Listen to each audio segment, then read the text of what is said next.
بسم الله الرحمن الرحيم ugu horeyn waxaan halkan uga hadlanayaa bahda saxaafadda waxaan halkan rabaa inaan idin la wadaago anigoo ah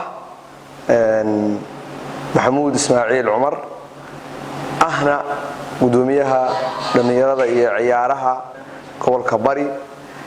waxaan rabaa inaan warbixin yar oo kooban aan halkan idinka siiyo taas oo ah annaga oo ku shaqeynayna qorshaha wasaaradda ee ah horumarinta dhalinyarada iyo ciyaaraha gobolka Bari waxaanu daahfurnay oo aanu bilownay koob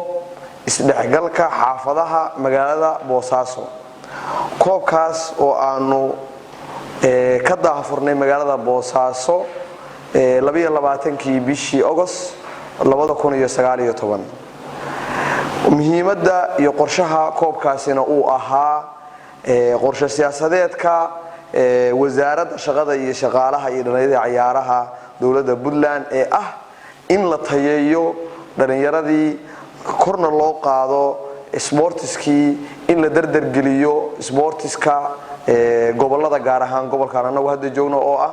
gobolka Bari anagoo taa ka duulayna waxaanu qorsheynay oo aanu bilownay maadaama xilli xagaa laga soo baxayo qababo la gelayo in aanu bilowno koob furo u noqda kicintii iyo abaabulkii sportska gobolka Bari koobkaas qorshihiisu wuxuu ahaa in 16 xaafadood ee magaalada Boosaaso la isu keeno isdhexgalaan tababar iyo tayeyn sportskoodii loo sameeyo kadibna looga gudbo qorshe labaad oo ah in markaas loo gudbo face labaad oo dhalinyaradii koobka loogu qabanayo qorshahaas aanu bilownay meel fiican buu marayaa heer gabagaba ah buu marayaa hadda waxa isugu soo haray labadii kooxood ee ugu dambeysay ee ah kooxda wadajir xaafadda wadajir iyo xaafadda Sanfrow oo final hadda taagan labadooda koobkaasi wuxuu ku socday si qurux badan oo aad u qurux badan buu ku socday oo ah koobkaasi wuxuu noqday koobkii ugu horeeyay oo si live ah u socda laga daawanayo dunida oo dhan taas oo falcelinteedii bulshadu ay noqotay mid aad loogu riyaaqay koobkaas oo qofku goob kasta iyo meel kasta uu joogo uu daawan karo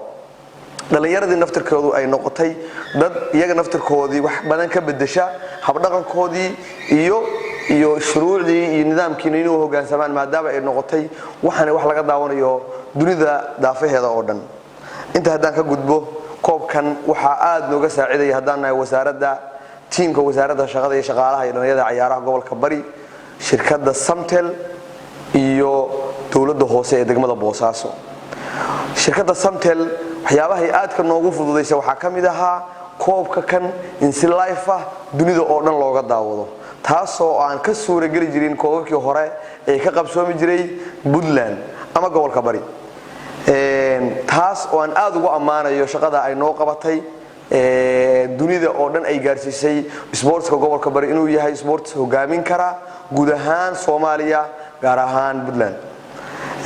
waxaan halkan rabaa inaan idin sheego in koobkii gabagabadiisii la taagan yahay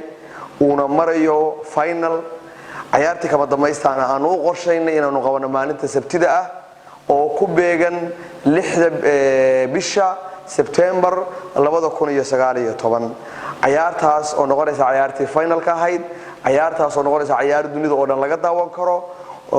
qof walbana uu la socon karo hadii qofku uu Boosaaso joogana uu goobta ay ka dhacayso koobku iman karo oo ah beerta nasashada ee race halkaas oo ciyaarta koobka kan uu ahayd meeshuu ka qabsoomayay gabagabadeena ay ka qabsoomayso intaas markay inoo dhamaato kadibna waxaan u gudbaynaa in aanu koobkan u qabanno xaflad weyn oo ballaaran oo loogu talagalay in koobkan lagu soo xiro lagu khatimo taas oo aanu rabno inay ka soo qayb galaan dhammaan wasaaradii bahdi sportiski degmadii ilaahoode berkeberi shirkadii maalgelinayso qaybta ka qaadatay Samtel kulli ka qayb qaadanaysan xafladaasi noo qabsoonto halkaas intaas aan ku soo gabagabeynaya. Assalaamu calaykum wa rahmatullaahi wa barakaatuh.